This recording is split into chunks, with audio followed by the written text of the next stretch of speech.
കുഞ്ഞിനെ തങ്ങൾക്ക് തരണമെന്ന അമ്മയായ അഖിലയോട് കെഞ്ചി പറഞ്ഞിരുന്നുവെന്ന് കുട്ടിയുടെ അമ്മൂമ്മ ഷീജയും പറയുന്നു. 2 മക്കളും മരിച്ച ഷീജ വാർദ്ധക്യത്തിൽ കൊച്ചുമകന്റെ മരണം കൂടി കാണേണ്ടി വന്ന നടുക്കത്തിലാണ്. അതായത് ഈ കുട്ടിയുടെ മരിച്ച 1.5 വയസ്സുകാരന്റെ അച്ഛന്റെ അമ്മയാണ് ഈ പ്രതികരണമാണത്.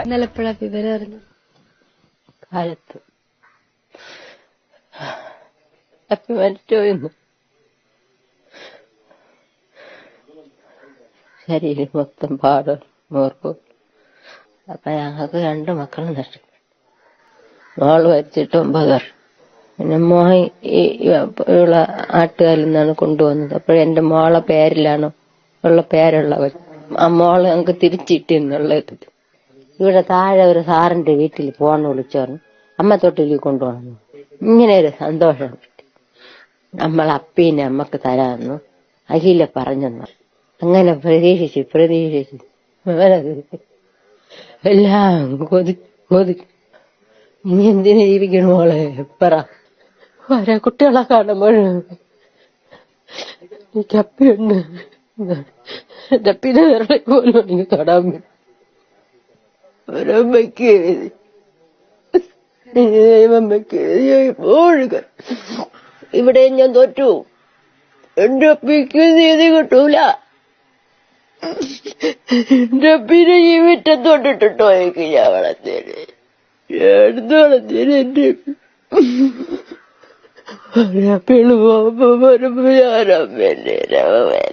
രാവിലെ ബ്രേക്കിംഗ് ന്യൂസ് വായിക്കുമ്പോഴാണ് അഷ്കർ എന്ന മനുഷ്യരൂപമുള്ള ഷെയ്ത്താനുമായി തെളിവെടുപ്പ്. നിയമവ്യവസ്ഥയോട് ബഹുമാനമുള്ള മാധ്യമപ്രവർത്തനം എന്ന നിലയ്ക്ക് പോലീസ് കസ്റ്റഡിയിലുള്ള ഒരു പ്രതിയെ നാട്ടുകാർ കൈവെക്കുന്നത് കണ്ടാൽ തോന്നേണ്ടത് തെറ്റ് എന്ന വികാരമാണ്. പക്ഷേ പോലീസിന് വട്ടം ചാടിയ ഒരു ചേട്ടൻ അവന്റെ മൂക്കാമ്പട്ട തീർത്ത് ഇടിച്ചത് കണ്ടപ്പോൾ സത്യമായും തോന്നിയത് സന്തോഷമാണ്, തോന്നിക്കൂടാ അപൊക്കമാണ്.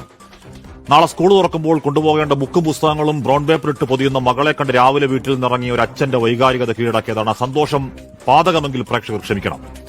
1.5 വയസ്സുകാരൻ നേരിട്ടത് അതിക്രൂരമായ മർദ്ദനമെന്ന് പോസ്റ്റ്മോർട്ടം റിപ്പോർട്ട് പുറത്തുവരികയാണ്. കുഞ്ഞിന്റെ ജനനേന്ദ്രിയത്തിലടക്കം ആഴത്തിൽ മുറിവുകളുണ്ട്. ശരീരത്തിൽ 51 മുറിവുകൾ കണ്ടെത്തിയിട്ടുമുണ്ട്. കുഞ്ഞിന്റെ പോസ്റ്റ്മോർട്ടം റിപ്പോർട്ടിൽ വളരെ ഗുരുതരമായ കണ്ടെത്തലുകളാണ് ഉണ്ടായിരുന്നത്. കുഞ്ഞിന്റെ ശരീരത്തിൽ 51 മുറിവുകൾ കണ്ടെത്തിയിരുന്നു. അതോടൊപ്പം തന്നെ കുഞ്ഞിന്റെ ജനനേന്ദ്രിയത്തിൽ ആഴത്തിലുള്ള മുറിവ്, കാലിൽ പൊള്ളിച്ചതിന്റെ പാടുകൾ, അതിൽ സിഗരറ്റ് വലിച്ച് പൊള്ളിച്ചതിന്റെ പാടുകളൊക്കെയും കണ്ടെത്തിയിരുന്നു. ആന്തരിക രക്തസ്രാവമാണ് കുഞ്ഞിന്റെ മരണത്തിനിടയാക്കിയത്. അത്തരത്തിലുള്ള പരിക്കുകൾ കുഞ്ഞിന് സംഭവിച്ചിരുന്നു എന്നുള്ളതാണ് പോസ്റ്റ്മോർട്ടത്തിൽ കണ്ടെത്തിയത്. ഇതിന്റെ അടിസ്ഥാനത്തിലാണ് അമ്മ അഖിലയും അതോടൊപ്പം തന്നെ അഖിലയുടെ പങ്കാളിയായ അഷ്കറിനെയും പോലീസ് കസ്റ്റഡിയിലെടുത്തത്, കുഞ്ഞിന്റെ അറസ്റ്റ് ചെയ്യുന്നത്.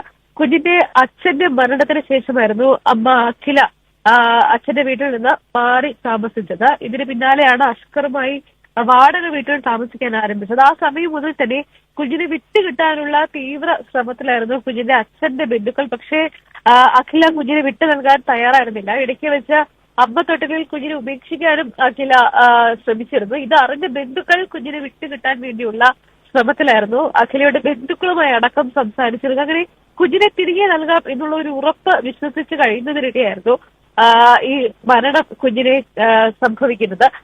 കുഞ്ഞിന് 2 കൈകളും നേരത്തെ പൊട്ടിയിരുന്നു. ഇങ്ങനെ അത് പൊട്ടിയത് സംബന്ധിച്ച് ബന്ധുക്കൾക്ക് ആദ്യമേ തന്നെ സംശയമുണ്ടായിരുന്നു. ആ സമയത്ത് അഖിലയുടെ 1.5 വയസ്സുകാരൻ നേരിട്ടത് അതിക്രൂരമായ മർദ്ദനമെന്ന് പോസ്റ്റ്മോർട്ടം റിപ്പോർട്ട് പുറത്തുവരികയാണ്. കുഞ്ഞിന്റെ ജനനേന്ദ്രിയത്തിലടക്കം ആഴത്തിൽ മുറിവുകളുണ്ട്. ശരീരത്തിൽ 51 മുറിവുകൾ